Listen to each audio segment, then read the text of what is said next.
What is next for Sean Strickland? We had the fights of the weekend.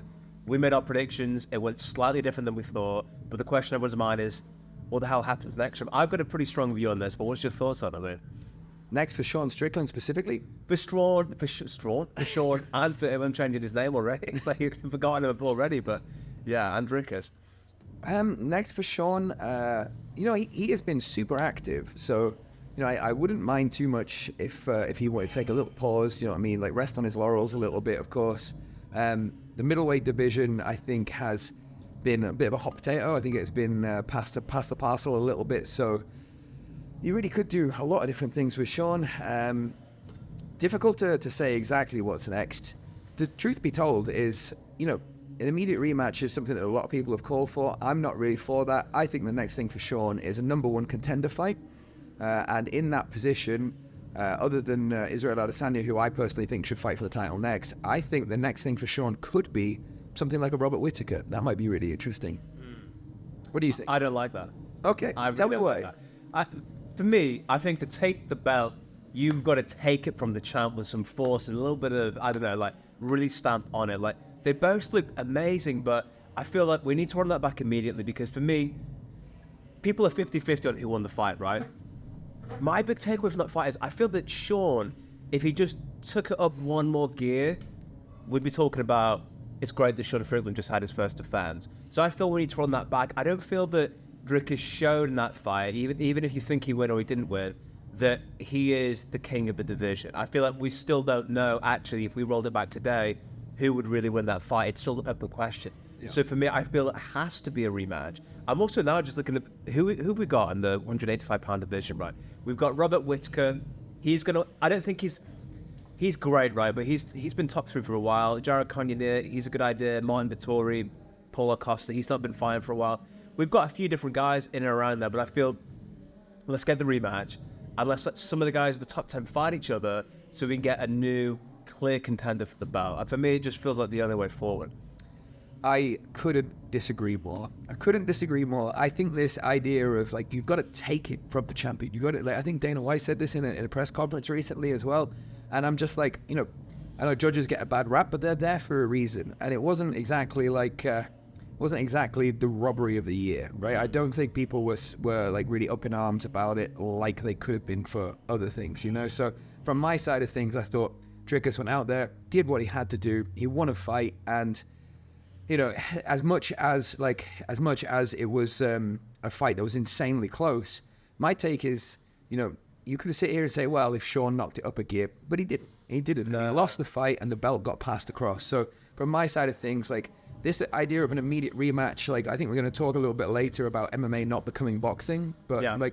The divisions get logjammed so badly, and we've been caught up in these logjams with guys like John Jones and all the rest of it, that actually a little bit of spice, a little bit of exciting times in those divisions, I think is actually really essential. So these guys starting to fight their way through, and I think the guys at the top of the middleweight division, your Paulo Costas, everybody you just talked about, I'd like to see them fight a little bit more frequently. And if the belt moves around, so be it.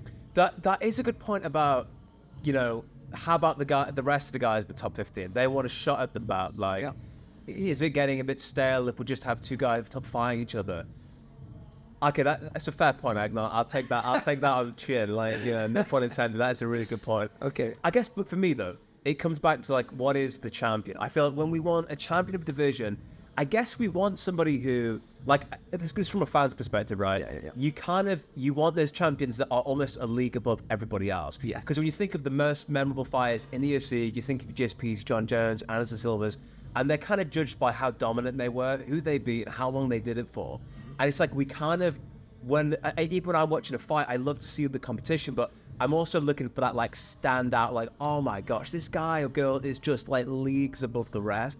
We're kind of always searching for that. And that's who I feel sometimes as a fan, you kind of want to find that guy as a champion. But I mean, the other thing is if they don't take a rematch, Sean and Drickus, it gives them a chance to reevaluate. It gives them a chance to rethink their game plan.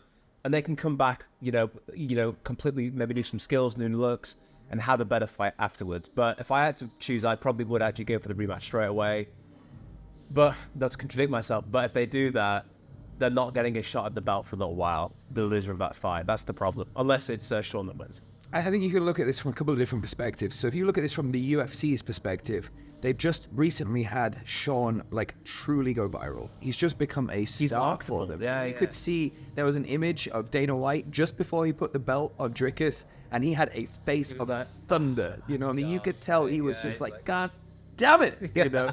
Okay, so if you look from the UFC perspective, I think a logical choice would be an immediate rematch, but that's just from a marketing perspective and from the UFC perspective. I personally don't agree with that. But Dricus is like South African first champ from that division. It opens new territories. There is appeal there for sure. Which is why he should fight Israel Adesanya, and you go for African versus African in terms of nature, and you look to have a way of exploding into that market with a high stakes, high energy affair. And like, you know, if I was in the UFC and I was thinking, okay, how do I really make the best out of Israel Adesanya versus Dricus du Plessis, then I would maybe have something like Sean Strickland versus a Robert Whittaker, a Jared Cannonier, maybe Paulo Costa. If you imagine the press conference with Israel Adesanya and Dricus and Sean and Paulo Costa, could you just imagine the memes that would come from that press? And if that was a number one contender fight,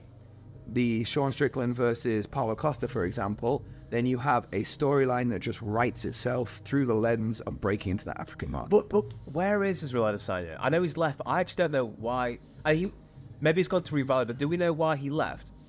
I am speculating, but I think he was really active, bro. He's been really active for a while. He deserves a break. He's accomplished a lot. Yeah, he did say that. He said, and something that you hear from a lot of the different champions, George St. Pierre, like Israel was champion for a while, you know, and they say that the weight of carrying that belt really starts to grind on you for a while. The constant training for 5-round fights, man. 25 minutes of fighting is an order of magnitude more difficult than a 3-round fight. There's just so much difference that you have to prepare for the negative eventualities, the cardio, you know, the mentality to be at the top of the card, the waiting in the locker room every single time while everybody else goes out there and gets beaten up, you know, the stress of all of that. So, you know, I'm looking through Israel Adesanya's eyes and wanting a little bit of a break makes perfect sense to me. But when the time comes to get back in it, fresh division, fresh face, you know, and a chance to redeem yourself after essentially what looked like a one-sided performance.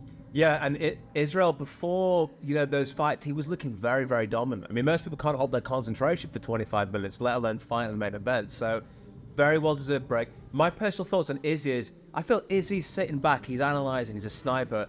He may come back. I think he's going to want to get it back against Alex Pereira. I think he's going to bulk up. I think he'll come back, and I think we'll see him at light heavyweight. That's what I think. He's also a little bit of an ace up the sleeve. You know, the event's looking a bit dry. There's a dropout. Let's play the Israel Adesanya card. Bam. All of a sudden, instant marketability. He's come from, you know, you can imagine it, right? He's on the couch. Someone dropped out. I'll take it, Dana White. Puts the phone down. Next thing you know, he's on a flight out there. I mean, you can imagine the story. Kind of like the Volkanovski Islam kind of like storyline.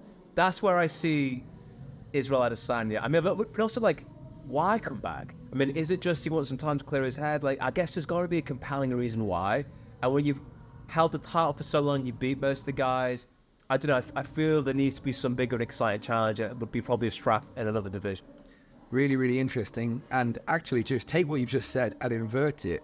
Maybe the truest wild card would be Alex Pereira versus Volkanovski. Can you imagine? Just benching him here. Alex Pereira coming back to middleweight, coming back to take the championship that was taken from him, coming back to fight a fresh face in Dricus. And I believe Alex Pereira actually put a tweet out suggesting that might be something he'd consider doing. You know? think so? Because I think, does the heavier guy very rarely goes down? It's usually the guy going up a weight class. And if you're kind of Alex Pereira, he's already massive, isn't he, for like 185? He has held the middleweight championship before. He's made the championship weight. He's done the business. You know, he has been there. And you know, 2-division champ sounds pretty good. You know, and then maybe we might see the bulk up, and we might see him go all the way triple strap in it. Triple strap. Either him or Hamza. Who do you think is most likely to do it? Hamza Chimaev or Alex Pereira? Alex Pereira. I mean, Alex Pereira's already got 2 of the 3 Infinity Stones. So I guess he's closer in that sense. I think Kamzat is probably the one with the skill set. I think Kamzat. Recently, I know we're going off on a bit of a tangent here, but recently I've seen a lot of people saying that Kamzat doesn't deserve these title shots. It doesn't deserve a chance at the top of the division. But outrageous. How do you deny somebody whose skill set's like that strong? He basically. I know he's been fast-tracked through the division, but when he fought Gilbert Burns, it looked like it was the first time he's even experienced a test ever. He just wanted to brawl them. My honest opinion of that fight is Gilbert Burns is so underrated. I do also think in that fight, Khamzat Chimaev didn't play the technical, intelligent game. He played the, bro, I want to God of War battle here. I want to bleed. I just want to have an actual fight, because I think that's his mentality. When you see, I always feel you judge a fighter not by what they've done, but what they've done to who. And I feel when you look at who he's fought and what he did, I mean, like, the hype around Chimaev was deserved. And Usman, I don't think, got enough credit in that last fight. Yes, he stepped up, but dude, he wants to fight 185-pound Kamaru Usman. Certainly not that many people. And for Khamzat to do that in round number 1, what he did with that control, I've never seen Kamaru control like that, ever. Like, it's usually inverse of that of what we see. So 100%.